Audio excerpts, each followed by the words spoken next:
Hi again, everybody. We're going to do something a little bit different here today. Instead of giving a little few pieces of advice, I wanted to do sort of a deeper dive into what's happening in this replay so that we can enjoy it a little bit more and do maybe a little bit of comparison with what happened in real life. Don't worry, we'll make this pretty quick. So there are a few surprises that are going on so far in the replay. And the biggest surprise of all to this point can be seen right here with the Washington Redskins, who were 6-10, I believe, in real life in 1980, have come out of the gates with a 7-0 record. We're going to take a quick look at them. We'll look at Green Bay, who are 5-2 and who are playing quite well. And we'll also look at the Pittsburgh Steelers. You'll remember this is the season in real life in which the Pittsburgh dynasty sort of came to an end.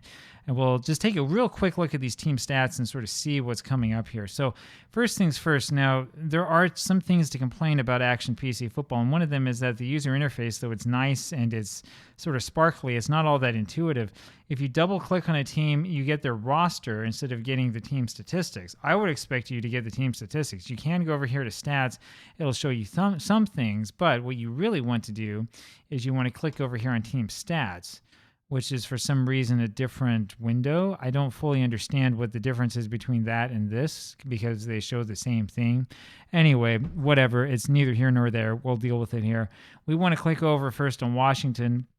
Now, this is where it gets a little bit weird, right? So this will show you how they're doing in real life, and you can see the box score of every game. However, these stats are the real life stats. I'm sorry, this is how they're doing in the replay. The stats are the real life stats, but the scores here are the replay scores. So again, we probably should, put some thought into this when we try to recreate this user interface because this is really confusing, right? So we want to take a look not at just real life, but also at the replay and see what's happening. Look at the scores. First of all, you can see they had a close win over Dallas to start it off. They had a close win at Oakland, and they also had a close win at Philadelphia. And other than that, they've been somewhat dominant in their games. And just by taking a quick look here, you'll be able to see why. So, I mean, in real life, Theismann had, I think, a passer rating of, 75 or so. He had 57% completion percentage. His completion percentage here is about the same in the replay, but his yardage total is a little bit more impressive. I think he's getting many more touchdowns this way. He's got 15 touchdowns so far in the replay as opposed to only 17 all season in real life. And part of this is because Washington's getting better passing or better running attack. Jackson here has 136 attempts in the replay for 626 yards. And the whole season, he only had 708 yards. Now, they did run with a bunch of other guys as well, including Theismann ran quite a few times in real life. In the replay, we have seen some runs from Theismann, though not quite at the same rate, and it hasn't been quite as well distributed. Now, you could argue that this is the reason why we should make sure that we have all the fatigue ratings on. I mean, it's kind of neither here nor there. For most of over half of the replay so far, we did have fatigue ratings on, and the computer still came up with this. I think it depends sort of on how the computer manager or the computer head coach is actually programmed and what he's trying to do on offense with his different play calls. My preference is to allow sort of the chips to fall where they may. I don't know off the top of my head what injuries were like, and it's difficult to do all of that research for all of these football teams and all of these players. I would prefer to see things sort of fall as they may and as they really did, or as they do in the replay, and not be so fastidious about you must call this play to this guy. In terms of passing, you can see that they've gone to Art Monk a lot more frequently in the replay than in real life. 30 receptions by him in the replay as opposed to 58 in the whole season. And in the replay, he's gained 678 yards, only 797 yards gained in the full season. This is also one of those reasons why I kind of want to not have those fatigue ratings on because I don't necessarily want to punish these players for playing well in the randomization of the replay. It doesn't make a lot of sense to me. That's why the Redskins are undefeated and playing well. We'll see how this goes with the rest of the season, but this has been impressive so far for them.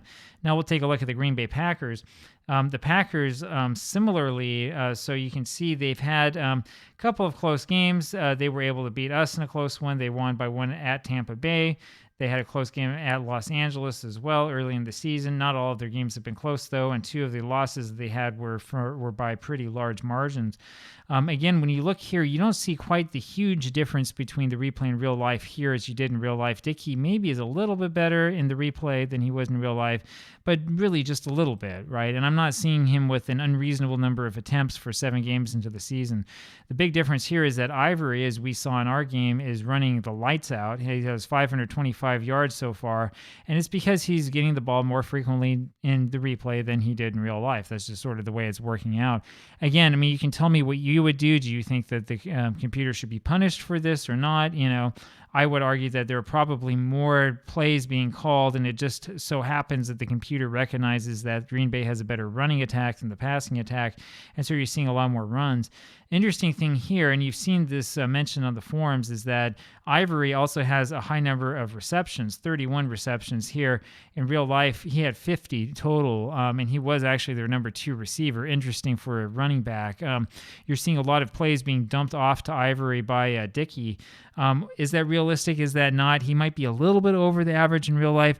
I would say that this is probably within that ground of plausible acceptability, right? I don't think that the computer is necessarily cheating with the Packers or anything like that. I just think that they're getting a few more breaks in the close ones, and it may be that they're being wiser by running Ivory more often than he ran in real life. And then the other team we want to look at really quickly is the Pittsburgh Steelers. The Steelers were not an awful team in 1980, right? This idea that this team was just horrible is not really true. They did have a lot of injury problems, though, and I'm not certain that we've seen those injuries come out here in the replay so far, but you never know what will happen.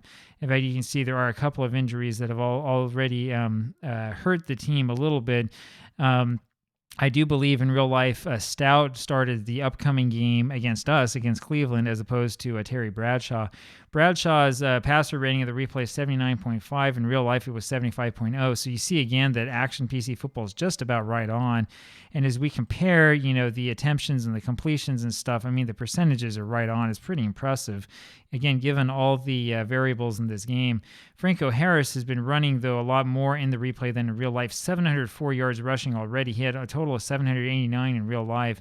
And so there might be some issue with the computer head coach, for using sort of the higher, more marquee players with the better running averages more frequently in the replay than they would have in real life. I do think that that's also a problem that I have with my own play calling, but you can tell me in the comments what you think about how good or bad my play calling has been. Other than that, though, I'm looking at like receivers, reception totals and stuff.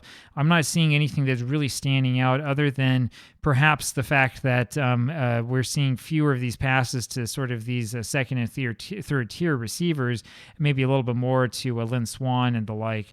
Overall, though, I would say honestly that the stats are looking pretty good to me. What I'm seeing is a Pittsburgh team that is winning close games and has lost a couple of close games as well. They had close win against Houston, close win at Baltimore, another close win at Cincinnati, lost a heartbreaker against Chicago, beat Minnesota in a close one. This looks like the Cardiac Kids, right? They walloped Cincinnati, and then they lost by 1 to Oakland in the most recent game. And this was not because Oakland scored a last-second touchdown. This is because that fourth quarter drive by Terry Bradshaw succeeded, but they missed the extra point. Otherwise, this game would have been tied and would have gone along. So that gives you sort of an idea of what to look at. Now, I always say this, just so you know, with all of my replay projects, that when you're doing a replay, do not think that you have to push through and play as quickly as possible. Take the time. Take some time out and look at the stats and look at the stories that are being developed and ask yourself, is this realistic? Is that realistic? How does this look? How does that look? And enjoy it. Right? If you take the time and go a little slower and enjoy it, you'll find that the project has a lot more meaning for you and is a lot more fun than if you just try to zoom through everything and play as quickly as possible. Anyway, that's my thought on that. Let me know what you think. I'd love to hear your stories about your replays as well, and we'll keep pushing through. I don't know how we're going to do here against Pittsburgh on Sunday, but you'll find out pretty soon. We'll talk to you then. Bye.